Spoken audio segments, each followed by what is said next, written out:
बालेश्वर नाट्य संजीवनी व्योमकेश स्मृति कमिटी पक्षर व्योमकेश त्रिपाठी 25तम श्राद्ध वार्षिकी अक्षय तृतीया अवसर में पालित हो जाइछि।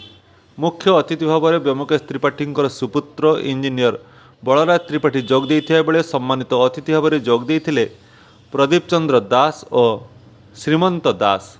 मुख्य वक्ता भाव में रवींद्रनाथ बेहेरा जोग दे मंच नाटक पर व्योमकेश त्रिपाठी अवदान यथेष्ट बोली कहिथिले।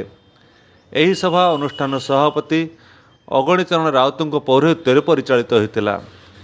ପ୍ରାକ୍ କଥା ସଦସ୍ୟ ଲକ୍ଷ୍ମୀ ଘୋଷ ରଖିଥିବା ବେଳେ ଶେଷ କଥା ରଖିଥିଲେ ଆବାହକ ସୁକାନ୍ତ ନାୟକ। ଏହି ଅବସରରେ ସେଠାରେ ସହରର ବହୁ ନାଟ୍ୟପ୍ରେମୀ ଉପସ୍ଥିତ ଥିଲେ। Hari plaza born to entertain you अत्याधुनिक छापरे गढ़ा जाइथिबा ओ प्राकृतिक सौंदर्य रे भरपूर थिबा होटेल हरि प्लाजा जेउठारे रहिछि मनोरम पहाड़ झरणा और प्रशस्त स्थान। विवाह व्रत जन्मदिन और समस्त प्रकार सभा समिति पई उत्कृष्ट होटेल हेउछि हरि प्लाजा। एठारे रेस्टोरेंट रो मध्य सुविधा रहिछि जेउठी आपण माने पाइबे इंडियन चाइनीज एवं continental dish. Hari plaza OT road Baleshwar. Phone 9438757715।